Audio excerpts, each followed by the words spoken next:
All right, welcome back to Tesla earnings call Q2 2023, going live momentarily here. Let's listen in to see if we've still got music here.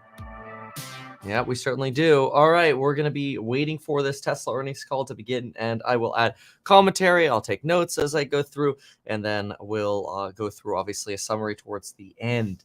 So Tesla right now up about 19 bips after that EPS beat but margin miss. Let's see what kind of commentary we get to either ruin the flat or to solidify it. Yeah, still on music. Usually we're about 2 or 3 minutes behind on these Tesla earnings calls actually starting. So I'll be looking at some of the commentary I'll leave as well, so we can maybe address that as we go through some of these calls. And then we'll pull up what Tesla's doing in after hours as well. We'll have that popped up right here. There we go. Now we got the video up. All right, waiting for that call to begin. Still on music right now, so standing by for that call to begin. And again, get your popcorn and coffee ready. Still on music. I'm kind of just fading that in and out, so that way YouTube doesn't take away the monetization. All right, let's see. Waiting. So this call usually lasts somewhere around, it could be sometimes stretched to about an hour. So sometimes they're even longer than that. So we've had some go as long as 115. Sometimes they're 45 minutes. I like shorter. Still waiting for that beginning. They get a little exhausting towards the end. But you notice no comments on advertising from the shareholder report? I'd really like to hear some commentary on advertising. That's something that I don't actually think the word advertising was used once in the Q2 report. Not once. So that probably is an expense buried in SG&A anyway, but SG&A didn't even really grow that much. Not that you needed to. At about 3 p.m. Central Time, in the update deck we publish at the same link as this webcast. During this call, we will discuss our business outlook and make forward-looking statements. Yes, These comments are based on our predictions and expectations as of today. Actual events or results could differ materially due to a number of risks and uncertainties, including those mentioned in our most recent filings with the SEC. During the question and answer portion of today's call, please limit yourself to one question and one follow-up. Please use the raise hand button to join the question queue. But before we jump into the Q&A, Elon has some opening remarks. Elon? Ooh. Thank you, Martin. So just a Q2 recap. In Q2, we achieved record vehicle production and deliveries and record revenue of about $25 billion in a single quarter. And Model Y became the best-selling vehicle of any kind globally in Q1, surpassing the likes of Corolla and Golf. So it was the number one vehicle of any kind, including vehicles that are sell at a far lower price. This is, I think, an incredible achievement by the Tesla team, and just a huge thank you to our customers for their support. This came in spite of high interest rates and a lot of macro uncertainty, and nonetheless, we managed to achieve operating margin of about 10%. We continue to target 1.8 million vehicle deliveries this year, although we expect that Q3 production will be a little bit down because we've got summer shutdowns for a lot of factory upgrades.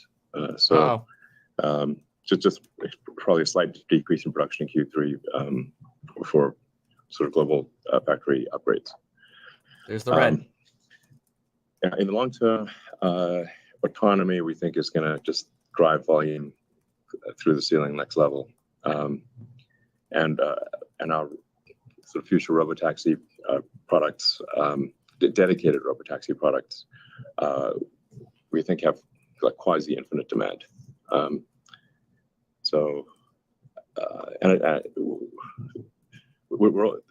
way we're going to manufacture the robotaxi is also itself a revolution. So it's revolutionary design made in a revolutionary way. It'll be by far the highest units per hour of any vehicle production ever. So very excited about that. With respect to Autopilot and Dojo, in order to build autonomy, we also need to train our neural net with data from millions of vehicles. With the more, I mean, this has been proven over and over again. The more training data you have, the better the results. I mean, there are times where we see basically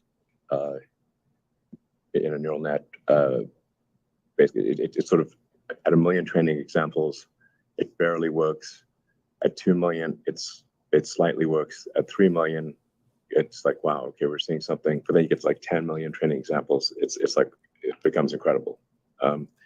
So there's just no substitute for a massive amount of data. And obviously Tesla has more vehicles on the road that are collecting this data than all other companies combined by, I think, maybe even an order of magnitude. So I think we might have 90% of all, or a very big number. The success in AI endeavors is a function of talent, sort of unique data, and computing resources. And we have outstanding capabilities in all three arenas. And I really just don't know how anyone could do what we're doing, even if they had our software and had our computer, if they did not have the training data. So speaking of which, our Dojo training computer is designed to significantly reduce the cost of neural net training. It is designed to, it's somewhat optimized for the kind of training that we need, which is video training.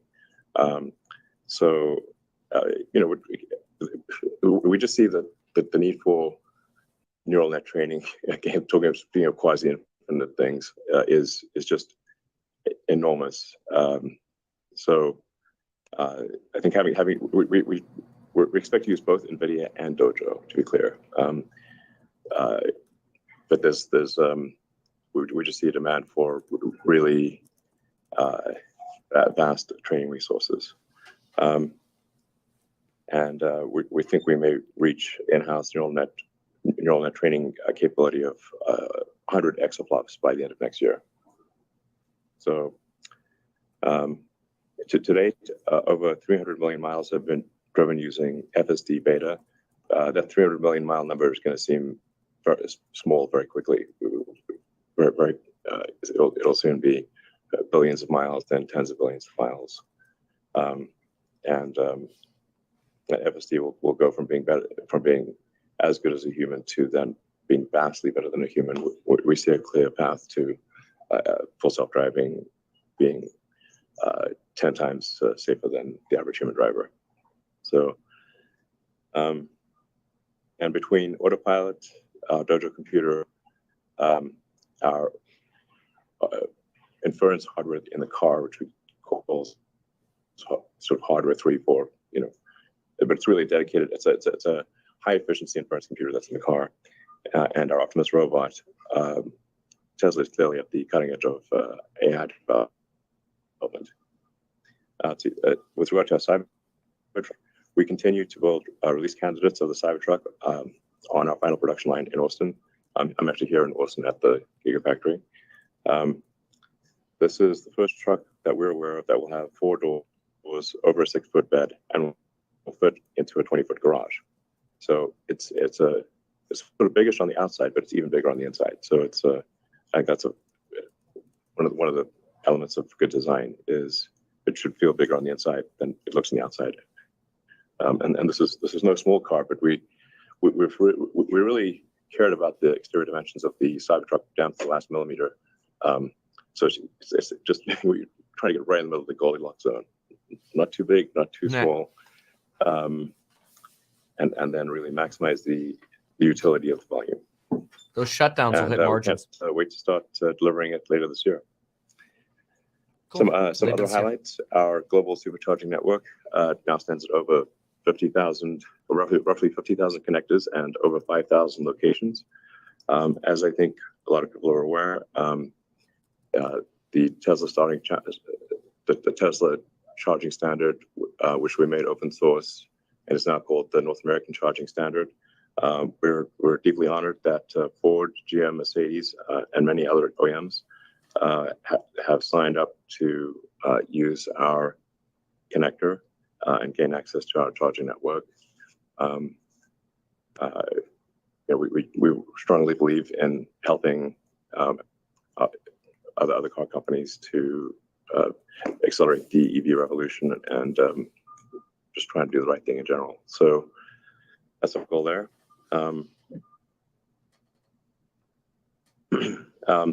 Then something I think I want to emphasize very, very strongly, this is a very important point, is that Tesla, just as with the North American charging standard, although we're not licensing, in that case, we're not licensing, we're just making it available.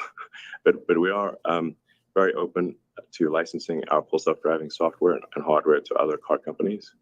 And we are already in discussions with, early discussions with a major OEM about using the Tesla FSD. That's interesting. So we're not trying to keep this to ourselves. We're more than happy to license it to others. And lastly, that's free margin. New lithium refinery and cathode facility are progressing well. Then in conclusion, we continue to focus on making as many cars as we can while maintaining healthy financials. Our artificial intelligence development is obviously entering a new era, and we're incredibly excited about what's to come.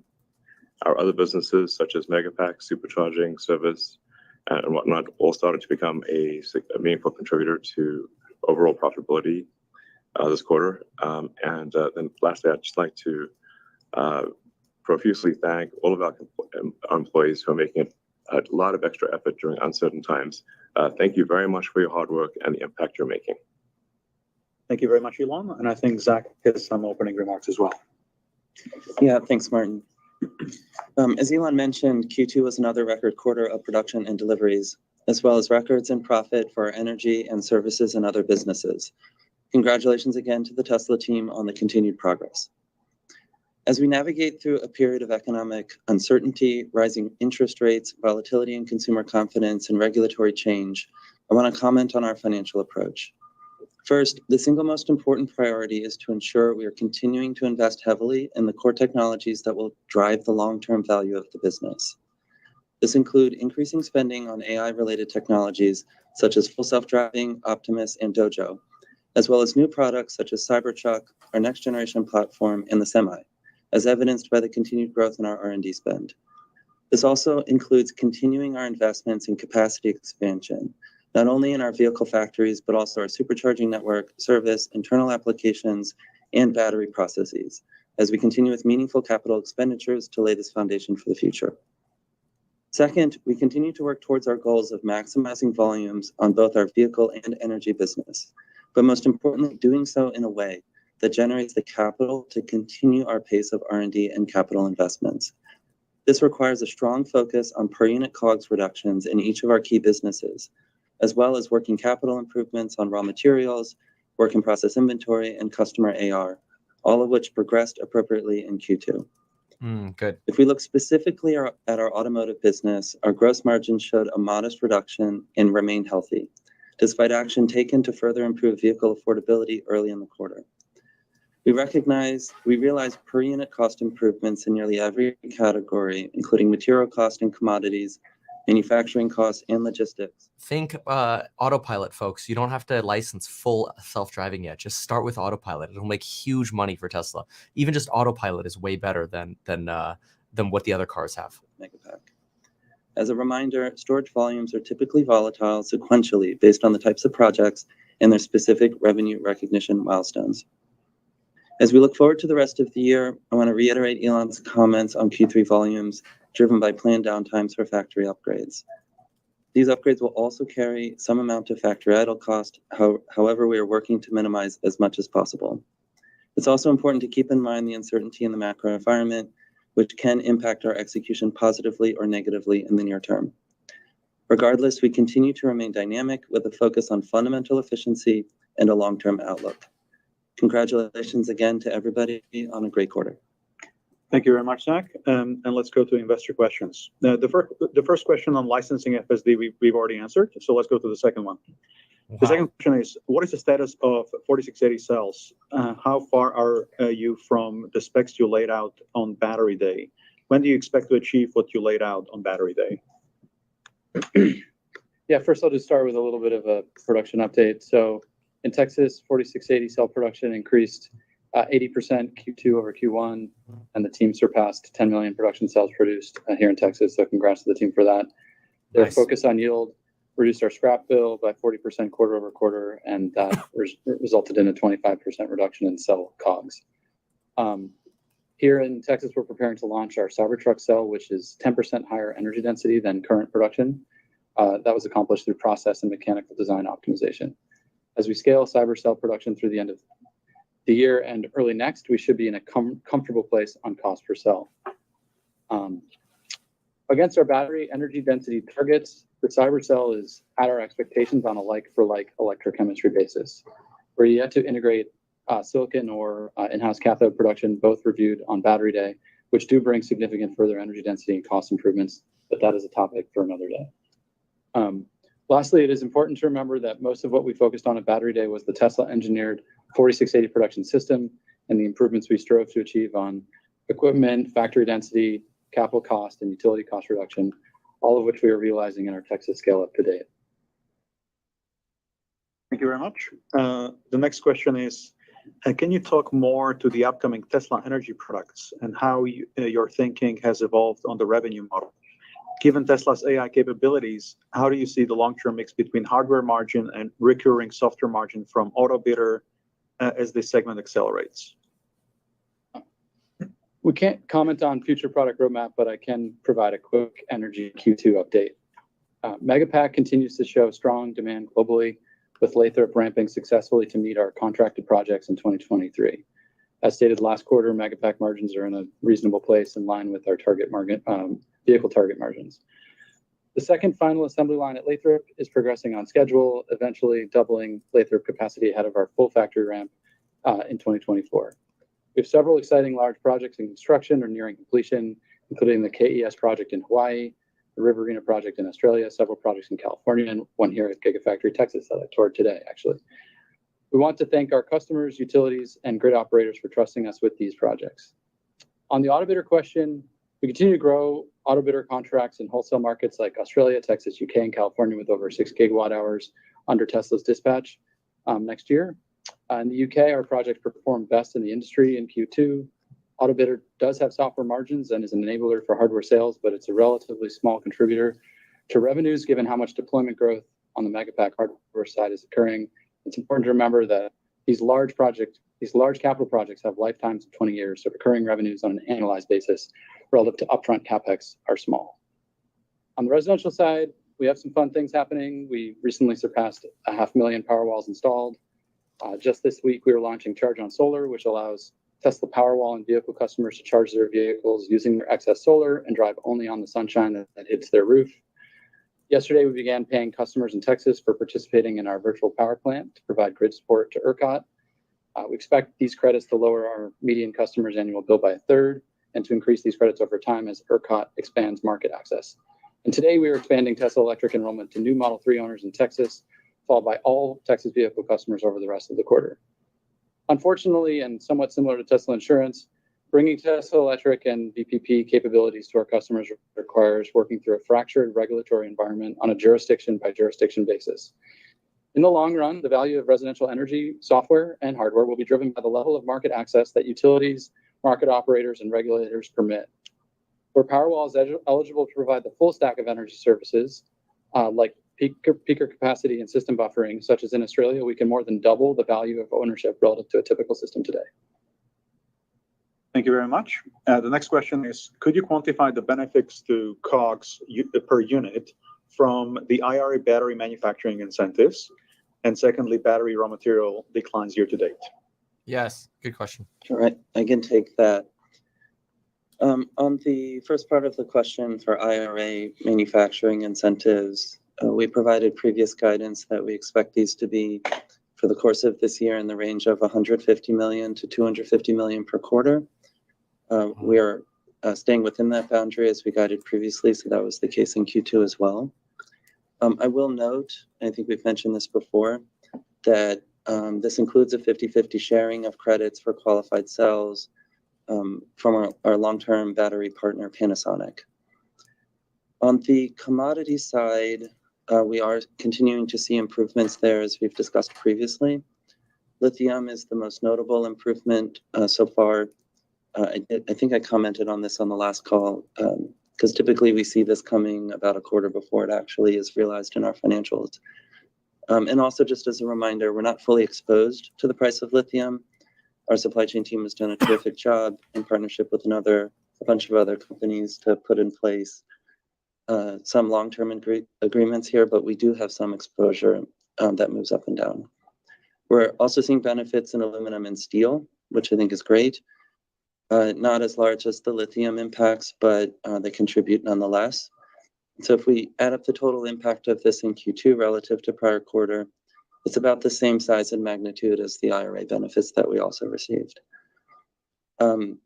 Just to put this in context, as you look at COGS per unit sequentially from Q1 to Q2, I think there's two things to keep in mind there. The first is that our SX mix for deliveries increased quite a bit from Q1 to Q2. So as you think about fundamental cost reductions, it's important to adjust for that. And then secondly, as we continue to work on reducing our Austin and Berlin costs, which we did quite a bit of that from Q1 to Q2, these factories are still slightly above Model Y production costs elsewhere. And in the quarter, our mix of Austin and Berlin related builds increased. And so that's something to consider as you model out the impact from Q1 to Q2 in terms of COGS per unit. I do want to ask Karin if there's anything else on the commodity side or just more generally you want to add here. Yeah, as you mentioned, Zach, we've naturally been a little bit hedged from the lithium position because of the long-term contracts we have in place. But we have seen reduction in pricing across the board for all commodities that specifically go into batteries, such as nickel, cobalt, and graphite. And the reductions in pricing translate into thousands of dollars when you look at it from a per vehicle impact. We're taking advantage to extend some of those fixed price contracts through the end of the decade. So it's a playbook that we'll continue to kind of go back to as we look to the future. Thank you. The next question on FSD. Have you considered allowing FSD transferability as a lever to allow existing customers to upgrade to a new Tesla instead of being locked into an existing car due to the price of FSD? Yeah, this is a question we get asked a lot. Yeah. So we're excited to announce that for Q3, we will be allowing transfer of FSD. Wow. This is a one-time amnesty. So it needs to be you need to take advantage of it in Q3, but or at least place the order in Q3 within reasonable delivery timeframes. Oh, that's huge. I hope this makes people happy. But we're not going to do it. This is a one-time thing. Right. The next question: When will you give more information about the Cybertruck orders, estimated delivery schedules, pricing, and specifications? The demand is so far off the hook you can't even see the hook. So that's really not an issue. I do want to emphasize that the Cybertruck has a lot of new technology in it, like a lot. It doesn't look like any other vehicle because it is not like any other vehicle. And the production ramp will move as fast as the slowest and least lucky element of the entire supply chain and internal production. So I wouldn't expect it. I hope it's smooth. We're certainly better at production ramps than we've got a lot of experience with production ramps. But first order approximation is there's like 10,000 unique parts and processes in the Cybertruck, and if any one of it'll go as fast as the least lucky, least well executed element of the 10,000. So always very difficult to predict the ramp initially, but I think we'll be making them in high volume next year, and we will be delivering the car this year. Good. Thank you. The next question is, critics of gigacasting contended that process makes vehicles harder and more costly to repair, essentially pushing costs onto the customer. Can you share some details about the initial repair experience with gigacast vehicles? That must be why everyone's copying us. Yeah, thanks, Elon. This is Lars. And Martin, that's like simply not true. There's a misconception that traditional bodies are easy to repair, but they are made of multiple materials and multiple joining methods. Spot welds and rivets have to be drilled out. Panels and structural adhesive have to be chiseled out. Dried adhesive has to be removed. Stampings cut, blah, blah, blah. It's a crazy patchwork quilt. Yeah, and so putting that back together means time and money. Using an example of replacing a rear cast rail on a Model Y, to do that versus like what we replaced it with from the Model 3, it's 10 times cheaper and 3 times faster to do it with the cast rail. My design team works with our collision repair team since we're closed loop on this with insurance, and we design specific parts that make it easier and faster to repair. And we have an incentive to do that because we have our own insurance and our own body shops. We expect that we'll continue to do this, and collision repair will continue to become cheaper and faster over time. And we already make this available to all body shops through our Tesla-approved body shop training.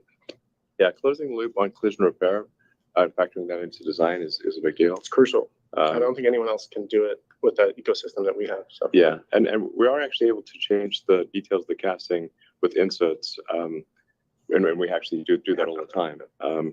So because the inserts actually wear out and need to be replaced anyway, so we can actually make design changes to the inserts and tweak the castings. But the casting, basically a cast rear body or front body is lighter, cheaper, better for noise, vibration, and harshness, much easier to manufacture, and it's better in every way. And that's why so many other car companies are copying us. Because probably they certainly put out a lot of press releases about it. I think it's basically going to be how all cars are made in the future. Thank you. Next question. How many Optimus bots have been made, and when will they be able to start performing useful tasks? 10 million.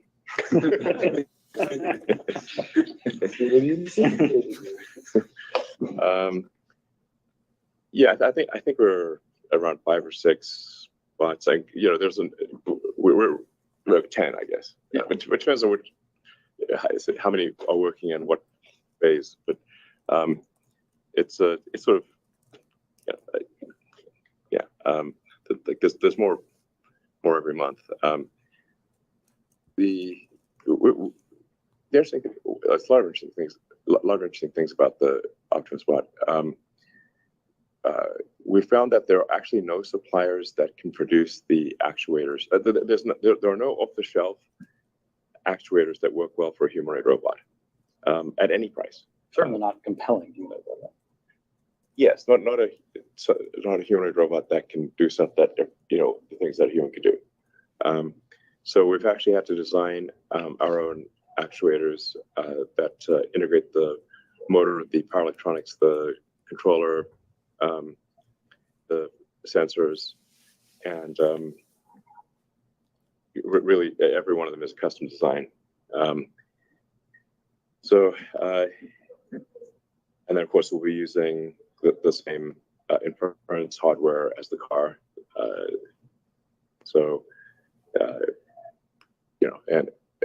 But we are in designing these actuators, designing them for volume production.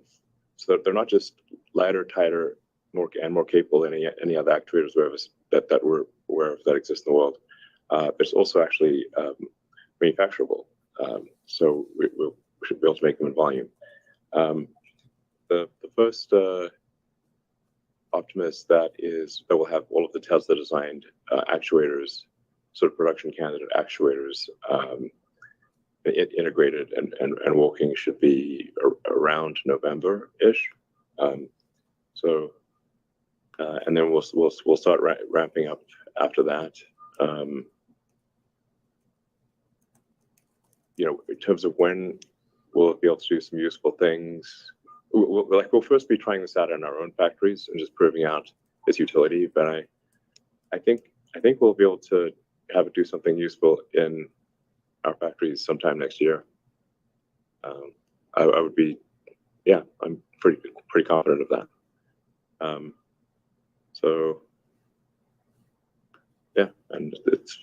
Going well. I should say another cool thing about Optimus is that, there's just in the US alone, there are 2 million amputees. And I was just talking to the Neuralink team, and by combining a Neuralink implant and a robotic arm or leg for someone that has had their arm or leg, or all arms and legs amputated, we believe we can give you basically a cyborg body that is incredibly capable. $6 million man in real life. But don't want to cost $6 million. $60,000 man. It sounds impressive, but it'll actually, so that actually could be a really, I think would be incredible to, potentially help millions of people around the world, and give them, a robot arm or leg that is as good, maybe long term better than a biological one. Thank you. The next question is, how has the order intake trended relatively to production levels during Q2, and how has it trended in the quarter-to-date period? Conceptually, how does Tesla decide when is it appropriate to reduce prices or add other sales incentives to increase demand? Yeah. Yeah, I guess demand is roughly tracked production. Which is what we aim for, we look at, something that we have that really, I think no other car maker has, is that we have real-time demand and real-time production. 7 days a week, I get an email, auto-generated email that shows output from all factories and orders globally. So it's like a real-time finger on the pulse of Earth, basically. And we adjust course according to what the mood of the public is.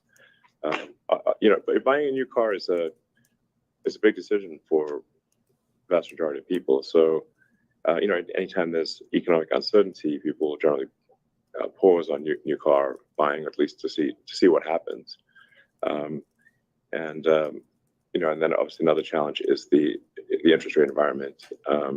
As interest rates rise, the affordability of anything bought with debt decreases. So effectively increasing the price of the car. So when interest rates rise dramatically, we actually have to reduce the price of the car because the interest payments increase the price of the car. And this is at least up until recently, it was I believe the sharpest interest rate rise in history. So we had to do something about that. And if somebody's got a crystal ball for the global economy, I really appreciate it if I could borrow that crystal ball. DM us. Yeah, exactly. DM me on Twitter.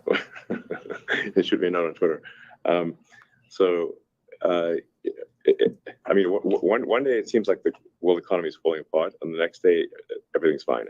I don't know what the hell's going on. To be totally frank, I wish I did. That's why I say, I always, on Twitter I posted just really advising, because I care a lot about the sort of the small shareholders, especially ones that have stuck with us through thick and thin. I love you guys, and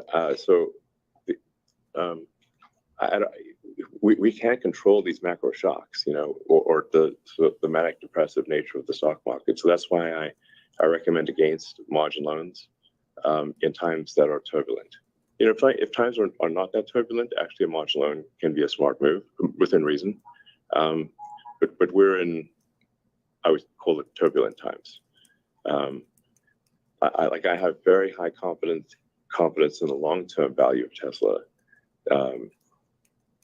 I see it, really, see a path to a 10x. Well, maybe not these days, but let's call it a 5x increase in the value of the company, maybe a 10x. But where things go along the way, the trials and tribulations and the mood of the markets, one cannot predict. And so,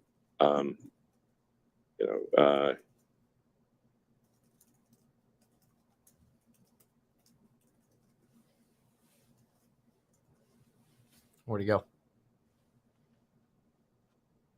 It's got really quiet. Hold on. What's going on? There we go. Let's give it a little refresh. I have very high confidence in the long-term value of Tesla. Hold on. Like I seem like they'll continue to make good products or great products. Buy that stock and hold it. That's it. You will win. The reason companies exist is to make goods and services, ideally great goods and services. They don't exist for any other reason. They shouldn't. So that's why you should buy a stock of a company that makes great products and has a great future pipeline. It's common sense, actually. And then generally, if you provided you're confident about what that company's products or services are, when the market panics, buy, and when the market is, overly exuberant, you can sell. I'm not recommending you sell Tesla, but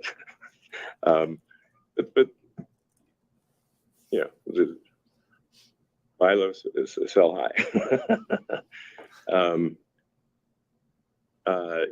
Warren Buffett actually, I think, has a saying. I'm paraphrasing him, but a publicly traded company is like it's like imagine you're living in your house and some crazy manic depressive guy comes and stands at outside your house and yells property prices at you. So it's a different price every day. But the house is still the same house. So this is a stock market. You really credit that to Warren Buffett. Thank you. Let's go to the next question. With the emphasis of price cuts to drive volume growth eating into automotive gross margin, can investors expect to see automotive gross margin stabilize or even rise due to efficiencies outpacing the cuts? And if so, when? Oh, man. Where's that crystal ball again? If I may, it's like, look, the short-term variances in gross margin and profitability really are minor relative to the long-term picture. Autonomy will make all of these numbers look silly. I'd recommend looking at ARK Invest. I think their analysis is very good. It's the best, Nice shout out. I mean, and generally, FinTwit or like if the finance, the smart finance people on Twitter follow their accounts. They're great.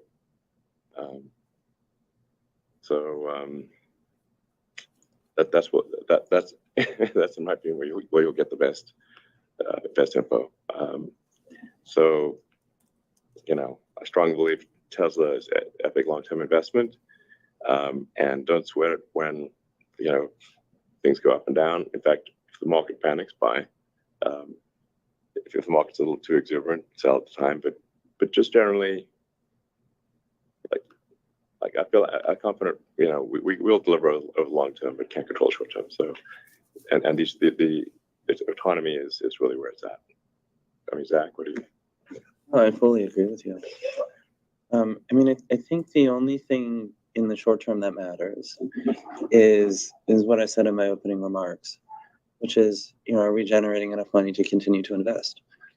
And, the portfolio of products and technologies that the technical teams are investing in right now, this is intense. It's intense in terms of investment. It's intense in terms of potential. Frankly, I think it's ridiculous that we have positive free cash flow in a capital-intensive business while investing massive amounts of money in new technology. Yep. That is super hard. And vertical integration. It's not even just like new products, but also. Yeah, we actually make our shit. Yeah. We don't. And so, to others, but.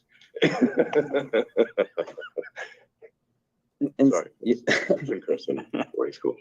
And so, at least from my perspective, what matters is continuing to generate the cash to invest. That means continuing to be hyper-focused on near-term cost reduction, because everything we do in near-term cost reduction provides capital to reinvest. Hyper-focused on working capital management, which we've made quite a bit of progress there on the raw materials and WIP side of that, we've been very focused on accounts receivables as well to ensure that we can continue to reinvest the cash. This is what we're focused on. Yeah. And, so there's, a set of this that we control. We have a pipeline of cost reductions. We are getting tailwinds in the commodity space right now, as Karn mentioned. That's helpful. Variability around average selling prices, goes back to Elon's point. We don't control interest rates. We don't control macro consumer sentiment. But we have an obligation to be responsive to that, to ensure that we're matching supply and demand and keeping things balanced. And so this is how we're managing the next handful of quarters. Soon enough, these quarters will be behind us. They won't be part of the present value of future cash flows of the business. And so we want to make sure we keep that view and make sure that the long term of the business is exactly the way that we want it to be. Well said. Yeah. All right, thank you very much. And now let's go to analyst questions. The first question comes from Dan Levi from Barclays. Dan, feel free to unmute yourself. Great. Good evening. Thank you. Wanted to start first with a question about your efforts in AI and Dojo. It's pretty clear. It sounds like you're accelerating your focus. Can you maybe provide us with a sense of what the process is of refining the product? Is it more machines? And maybe you could give us a sense of, when the payout when you start to see the payout and what the resource outlay is, what should we expect on the OpEx front as a result of this? Sorry, are you saying how much are we going to spend on Dojo, or? Yeah, R&D of Dojo. Yes. Well, we're not going to be open loop on our Dojo expenditures, so, but I mean, I think we will be spending, certainly north of $1 billion over the next year on through the end of next year. It's well over $1 billion in Dojo, yeah. So, I mean, we've got a truly staggering amount of video data to do training on. And this is another thing. I don't like in order to copy us, you'd also need to spend billions of dollars on training compute. I mean, it's like, and it's also hard to, you need the data and you need the training compute. It's like, think of all the things needed to actually achieve this at scale for a generalized solution for autonomy. This is one of the hardest problems ever.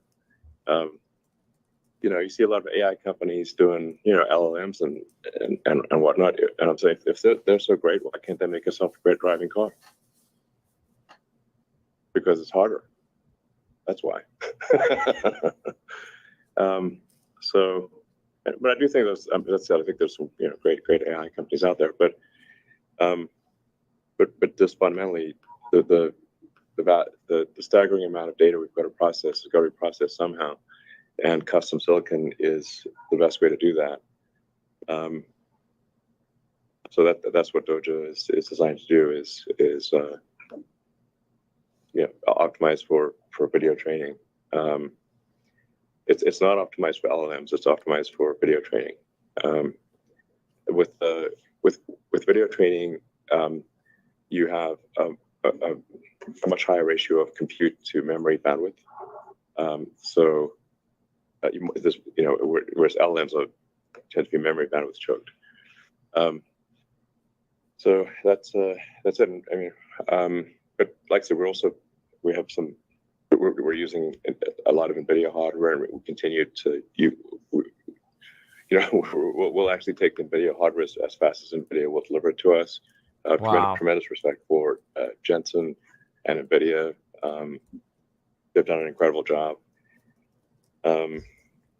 And frankly, I don't know if they could deliver us enough GPUs, we might not need Dojo, but they can't. So they got so many customers. They've been kind enough to, nonetheless prioritize some of our GPU orders. But it's a big statement. Yeah, the sheer magnitude of video training, because like I said, we're not trying to just get as good as human. We want to get to 10 times better than human, maybe 100 times better than human.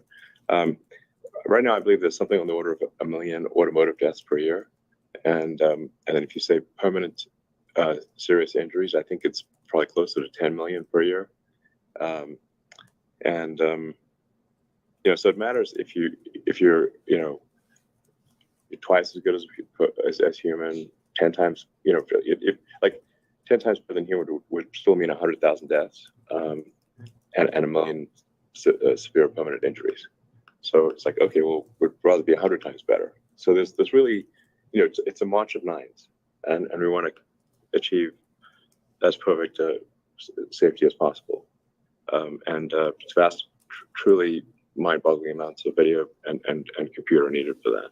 So, and then I do think there's other applications for Dojo, but we just desperately need it for video training. Great. Just to add to what Elon mentioned, so the numbers that he mentioned are between R&D spend and capital spend, yeah. And this is moving quickly, and so when we provide a 3-year outlook on our capital expense, we are considering these expenses in that outlook, and as that moves up and down, we'll continue to update our guidance in the Q. Yeah, I want to say the fundamental rate limiter on the progress of full self-driving is training. That's if we had more training compute, we would get it done faster. So that's it. And it's just difficult to predict how quickly we can execute on it. Great, thank you. Just as a follow-up, I recognize there's some incredible macro uncertainty right now, but you're sticking with your near-term your volume target of 50% CAGR. As we just think about sort of in the year ahead, Cybertruck is going to be some contribution. There's going to be some help from further EV penetration growth, but to what extent are you willing to sacrifice on pricing to keep that 50% volume CAGR intact? Or are you thinking differently about margins versus your prior commentary of willing to sacrifice on margins to get more share? It's not about getting more share. It's just that you can think of every car that we sell or produce that has a full autonomy capability as actually something that in the future may be worth as much as 5 times what it is today. Because average passenger vehicle is doing like maybe 10 hours of driving a week. If let's say it's 1.5 hours a day on average, that's 10 hours a week, ish. If you've got an autonomous, if that vehicle is able to operate autonomously and be used in some either dedicated autonomous or partially autonomous, like Airbnb, maybe sometimes you allow your car to be used by others. Sometimes you want to use it exclusively, just like Airbnb, doing Airbnb with a room in your house. That the value is just tremendous. So I think it would be. I think it does make sense to sacrifice margins in favor of making more vehicles, because we think in the not too distant future they will have a dramatic valuation increase. I think the Tesla fleet value increase at the point at which we can upload full self-driving and it's approved by regulators will be the single biggest step change in asset value maybe in history. Thank you. Let's go to the next analyst. The question comes from Emmanuel Rosner from Deutsche Bank. The market hates that, by the way. Thank you very much. 2 questions from me as well. First, following up on the autonomy. So, before you start launching these dedicated robotaxi vehicles on existing vehicles, you're improving FSD, incrementally. What is your latest targeted timing to essentially release a non-beta version or an eyes-off version that would trigger much higher take rates? And would Tesla benefit from lowering the price of FSD? Well, obviously, as people have sort of made fun of me, and perhaps quite fairly have made fun of me, my predictions about achieving full self-driving have been optimistic in the past. The reason they've been optimistic is what it tends to look like is we'll make rapid progress with the new version of FSD, but then it will curve over logarithmically. So at first, like a logarithmic curve looks like just sort of fairly straight upward line, diagonally up. And so if you extrapolate that, then you have a great thing. But then, because it's actually logarithmic, it curves over, and then there've been a series of stacked logarithmic curves. Now, yeah, I know I'm the boy who cried FSD, but I think we'll be better than human by the end of this year. That's not to say we're approved by regulators, and I'm saying that would be in the U.S. Because we got to focus on one market first. But I think we'll be better than human by the end of this year. I've been wrong in the past. I may be wrong this time. And the price of FSD. So the weird thing is the price of FSD is actually very low. It's not high. When you go back to what I was saying earlier, the value of the car increases dramatically if it is actually autonomous.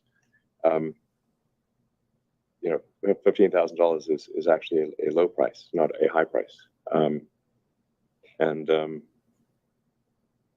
Now we will offer, I think we do sort of offer FSD as a sort of monthly subscription, although most people don't know that. So I'd recommend maybe trying it out as a monthly subscription, so you don't have to go with the $15,000 thing. But I think, obviously if the car is worth several times its original price, $15,000 is actually a low price for FSD. Thank you. And the next question comes from William Stein from Truist. William, go ahead and unmute. Great. Thank you very much for taking my question. I'd like to ask about to stick on this AI topic. We've read, with great interest the developments in Dojo today, and you've spoken about FSD. But you've also, Elon, you've started this X.AI company, and for investors that think that there might be quite a bit of value in the AI features and products of Tesla, it might be concerning to see you, pursuing another endeavor where AI is the focus. So can you talk about how X.AI might overlap, might perhaps compete with Tesla, or in other ways, perhaps it enhances the value of what Tesla does? Thanks very much. Yeah, I think it will actually enhance the value of Tesla. There really were just some of the world's best AI engineers and scientists that were willing to join a startup, but they were not willing to join a large, sort of relatively established company like Tesla. So I was like, that's actually how it got started. I was interviewing a few people, and they're like, no, we want to do a startup. I was like, and that's all. I couldn't convince them to join Tesla. So I was like, okay, well, better it's a startup that I run than they go work somewhere else. That's kind of the genesis of XAI. And XAI is focused on sort of AGI. So it's but I think there will be some value that XAI brings to Tesla. Also for the very best people in the world, they really just want to work on interesting problems. So if you take, say, our material science group, really what convinced Charlie Kuhlman to leave Apple, we was very happy and well compensated, and both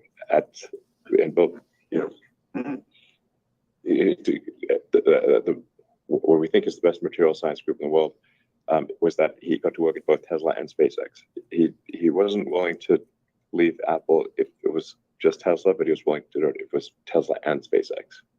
So sometimes you get the best talent in the world. That's the kind of thing, you need to do.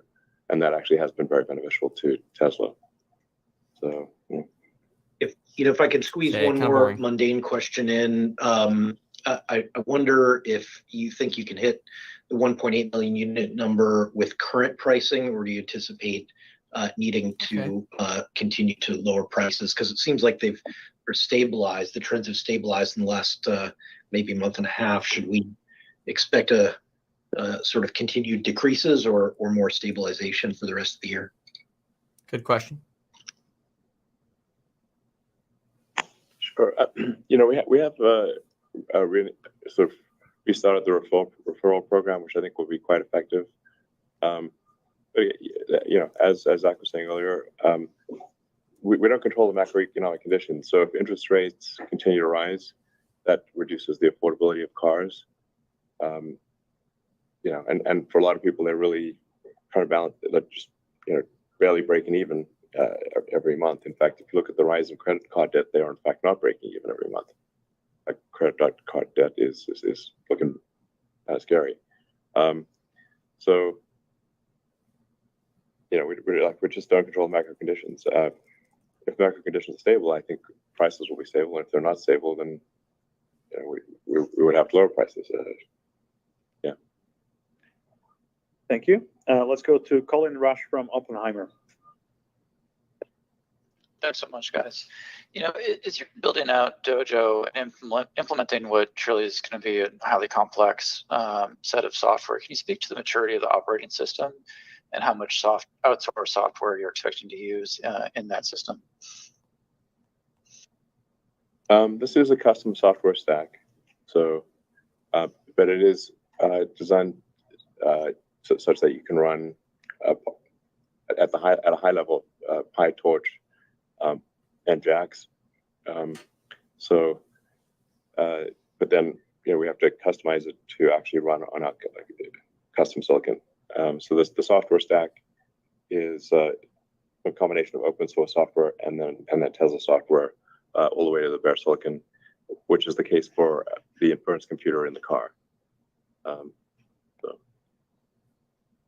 Okay, thanks so much. That's super helpful. And then can you speak to how you're managing some of the geopolitical risks relative to your capacity expansion? Obviously, as you guys continue to grow at this rate, you're going to be putting some folks out of business, and there's going to be some impacts around regional economies. So just want to understand how you're thinking about that in terms of some of your CapEx plans and how you're managing some of those relationships with different countries and regions. Well, this is a period of unusual geopolitical risk. So I think the best we can do is, have factories in many parts of the world, such that if things get difficult in one part of the world, we can still keep things going in the rest of the world. Thank you. The next question comes from Mark Delaney from Goldman Sachs. Thank you very much for taking the question. Tesla has been making progress reducing cost and did so again last quarter. Can you give an update on when you think automotive COGS per vehicle could be under the historical $36,000 per vehicle level, and what are the key puts and takes to get there? Margin question. Elon loves it. I think it was asked this in the past. This is very difficult to forecast. There's a series of costs that we manage. There's a series of costs in which we don't control. And so, particularly on the commodity side, where labor costs go, et cetera, it's just hard to say. Yeah, I mean, we saw very strong inflationary pressures for a while last year, and now which obviously makes it very difficult to reduce COGS. And now we're seeing what seem to be deflationary pressures. Certainly, deflationary. If deflation is a pressure, but we're seeing commodity prices dropping as was mentioned, as Karan mentioned a moment ago, and I think. I mean, what do you think? Basically the trends seem to be deflationary at the commodity level. Definitely, there's that, and then there's also the unit economics improve as volumes grow. That's the other thing we're seeing. As we're becoming a bigger and bigger part of a lot of suppliers, economies of scale come into play. There's equipment depreciation that comes into play, equipment that was commissioned 5 to 7 years ago that used to be a part of the piece price. That's completely amortized. So we'll see situations where piece price comes down because that equipment contribution has gone away. And then just we continue to have this mentality of continuous improvement in terms of labor, reducing labor, improving automation, and just continue to get better at what we do. So we have seen, I think every quarter we have seen an improvement. Of course, the commodities spiked up and down, but just in general, the trend is towards being more efficient. Yeah, I totally agree. Yeah, but lithium prices went absolutely insane there for a while. Yeah, and they're recovering now. Cobalt's like a third of what it used to be. Yeah. Yeah, and we're still early in the ramps. Well, not early in the ramp, but early in the cost down curve of Austin and Berlin. Yeah. And so it takes time to work the cost out. At first, it's focused on ramp. Ramp brings cost down. Ramp and quality, and then ramp and quality cost. Yeah, and then once that stabilizes, we can divert bandwidth to cost reduction. And so Austin and Berlin saw quite a decent amount of cost reduction on a fundamental basis from Q1 to Q2. We'll continue to do that work. That will be helpful.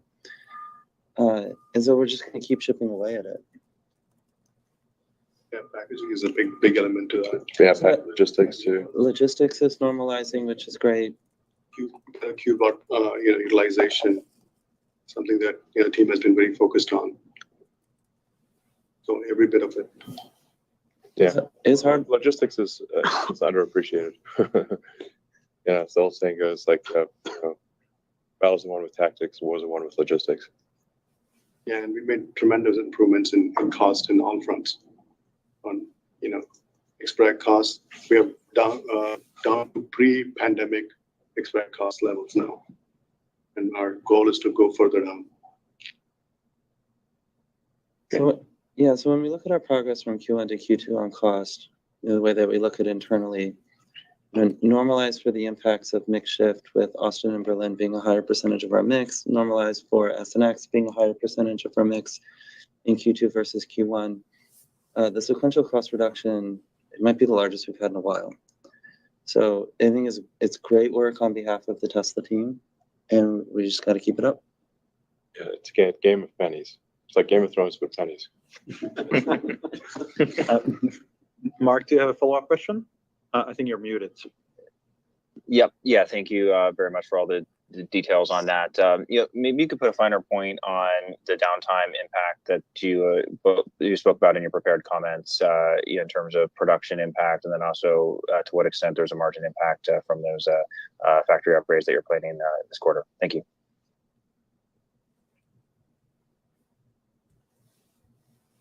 Yeah, the downtime. We don't know exactly the number of cars impacted because, kind of the way that we go into downtime windows for upgrades is, we set aside a period of time, but then the team is challenged to go as quickly as possible so that we can get the factories up and running again and minimize that. So it's not a profound reduction, hopefully it's quite small. I think we're getting too much into the weeds here. I mean, we're asking for a level of precision that is not possible to answer. So let's move on. Yep.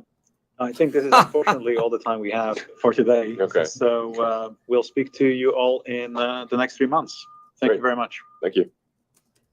Okay. Wow. That was a solid cutoff there. They're like, we're done with this crap. All we're doing is tanking the stock. All right. Let's go ahead and do a little recap here. Stand by for summary. Oh, the last 30 minutes was pretty freaking boring. Okay. All right, ready? Here we go. Well, here's a summary of the Tesla earnings call and some of the additional juice and not juice that we got out of the Tesla earnings call. First, we didn't hear the word advertising used once. Still no commentary on advertising, though we are starting to see Meet Tesla advertisements. It's pretty cool. Anyway, Elon Musk started out by giving us a heads up that there are going to be some Q3 shutdowns for upgrades. He started off with that and also ended on it because as soon as he was asked for more detail, Elon's like, let's just move on from this. This is asking for a level of precision we don't have. And then they're like, oh, we're actually out of time. Bye. That was after the stock was down like 4%. Meanwhile, it actually started the earnings call flat. So the juice of the earnings call that really drove it down was Elon's reiteration that, hey, we would rather sell more cars than focus on margin. That's kind of the opposite of what a lot of Tesla investors were used to in years prior, where the focus was, let's get to 30% margin. Yeah, we're making so much money on the cars. Now Elon's like, no, let's get to FSD and make money on that. But the stock market isn't convinced by FSD yet.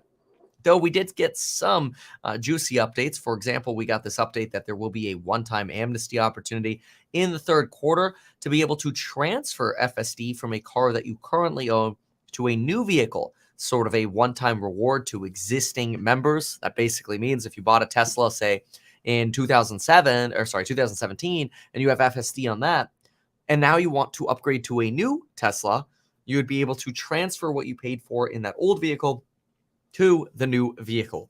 It's pretty cool. Q3 is July through September, so TBD for details on that. Also surprised they made an announcement on that here. Obviously, the stock market is going to be readily obsessed with Tesla's margin future.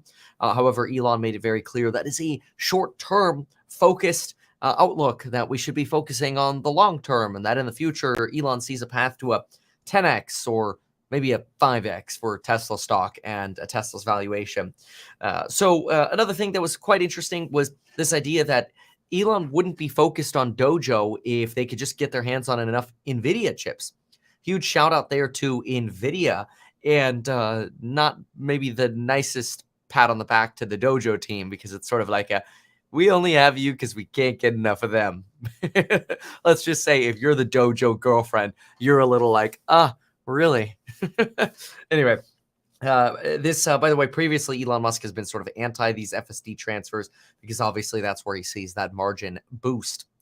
Tesla's also, this came as an announcement through the Tesla earnings call. Tesla is in discussions to license full self-driving to a major OEM. OEM is original equipment manufacturer. That would be like a company like Ford and GM.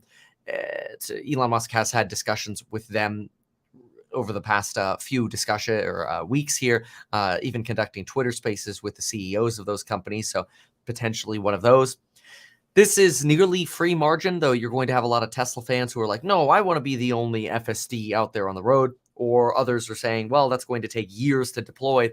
But the reality is FSD licensing doesn't necessarily have to be, here's full self-driving. It could literally be as simple as, here's autopilot. Now just, wobble your, whatever stock you've got in your vehicle twice, and boom, you've got FSD on. Could be something that could happen actually pretty quickly, or I shouldn't say FSD, autopilot on. An autopilot for most cases does most of the work and is absolutely phenomenal. Big fan of autopilot, been using it since about 2017, and it would be a massive upgrade to a lot of the ADAS that companies currently have for their sort of lane keep and all of that. The autopilot's just substantially better, easier to use, easier to set up, way fewer buttons to press. I mean, you're going boom, boom, and it's on, as opposed to, setting your speed and trying to adjust your cruise distance and enabling this. And you're not sure if it's on or off. It's a disaster. I've tried ADAS too many times in some of these other cars, and they're just terrible. So, anywho, that'll be quite interesting to see which company ends up announcing that. And it could actually open the door to a lot of FSD revenue, or just even autopilot licensing revenue that is essentially free margin. Now, of course, there is some risk of vehicle cannibalization here that, okay, well, if somebody can buy a Ford with autopilot, why buy a Tesla? Although I'm not entirely sure that the person who's buying a Ford is interested in buying a Tesla anyway. So I'm not convinced that's a big problem. In fact, I would say this is a massive net positive, especially if you could just start with autopilot. Then you might be able to use existing cameras and sensors and not have to integrate, Tesla cameras and sensors. You just apply autopilot software and slowly collect more training data for not just these other vehicles, but the entire FSD system. Big fan of it.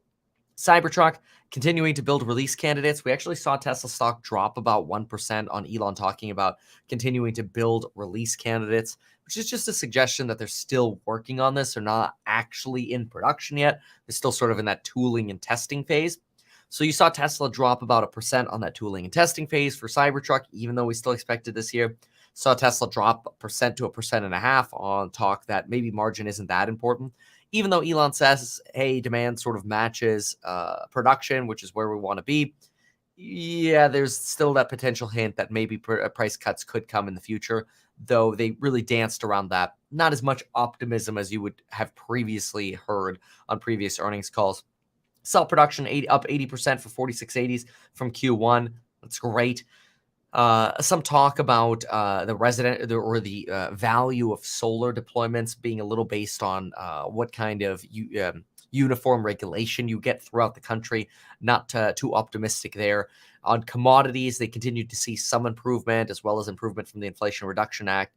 And then, of course, able to balance out their working capital needs a little bit better, helping keep free cash flow up, which is great. There was some joking about how, isn't it great that we can make all of our own SH9T and still be free cash flow positive? Very true, too. But again, a lot of talk about margin to the point where Elon was starting to get frustrated about this focus on margin, suggesting that, hey, you should focus on the company long-term and not short-term. But unfortunately, the stock market cares about that sort of data. And, excuse me, even though Elon it feels highly confident in Tesla's value long-term, he reiterated his margin warning that you probably don't want to take on a margin loan during manic depressive or volatile or turbulent times in the stock market. A little bit talk on the Optimus, about how there are about 10 Optimus robots at various different stages of production right now. A little bit of bragging about Giga Casting, about how great it is that they can make little micro adjustments to casting using inserts, and they have to replace these inserts anyway as they do wear out over time. But that they can then make easy and micro adjustments to casting inserts to modify their production as needed, and a little bit of bragging about how they're able to, potentially by leading by example, now encourage other people and other companies, that is, to copy the casting model. About Austin and Berlin, you're still seeing Model Y builds that are a bit pricier than per unit than what it costs to build them in other places like Shanghai or Fremont.